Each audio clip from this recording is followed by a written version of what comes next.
आयुष मंत्रालय की परामर्शदात्री समिति की पहली बैठक केंद्रीय आयुष मंत्री प्रताप राव जाधव की अध्यक्षता में हुई। समिति की यह पहली और महत्वपूर्ण बैठक आयुष क्षेत्र में प्रमुख पहलों और भविष्य की रणनीतियों की समीक्षा और परामर्श को संभव बनाने के लिए की गई। बैठक में सभी सदस्यों ने आयुष प्रणालियों को राष्ट्रीय स्वास्थ्य ढांचे में एकीकृत करने और भारत के पारंपरिक ज्ञान को वैश्विक स्तर पर बढ़ावा देने के महत्व पर भी मंथन किया गया। केंद्रीय आयुष मंत्री प्रताप राव जाधव ने कहा कि पहली बैठक में बहुत अच्छे सुझाव मिले हैं। हम इन सुझावों पर आगे काम करेंगे।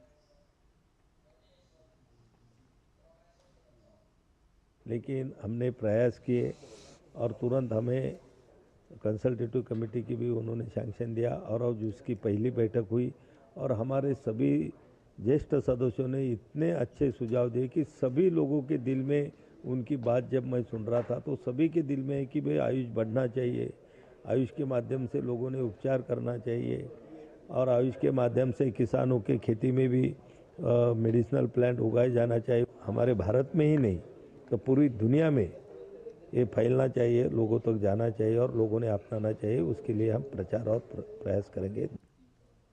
मंगलवार को लोकसभा में एक लिखित उत्तर में वाणिज्य एवं उद्योग राज्य मंत्री जितिन प्रसाद ने लोकसभा में बताया कि सरकार भारत के निर्यात को बढ़ावा देने के लिए निरंतर प्रयासरत है, जिसमें निर्यात प्रोत्साहन, व्यापार संवर्धन कार्यक्रमों और प्रक्रियाओं को सुव्यवस्थित करने के लिए डिजिटल प्लेटफॉर्म के माध्यम से वैश्विक व्यापार में एमएसएमई की भागीदारी को आगे बढ़ाना शामिल है। इसके साथ ही मुक्त व्यापार समझौतों के माध्यम से बाजार पहुंच बढ़ाने पर भी विशेष जोर दिया गया है। भारत ने यूनाइटेड किंगडम के साथ व्यापक आर्थिक और व्यापार समझौते पर हस्ताक्षर किए, जो द्विपक्षीय व्यापार संबंधों में एक महत्वपूर्ण मील का पत्थर है।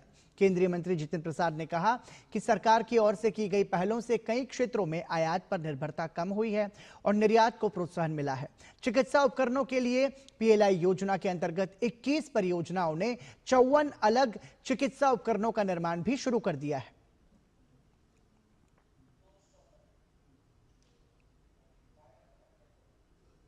राष्ट्रपति और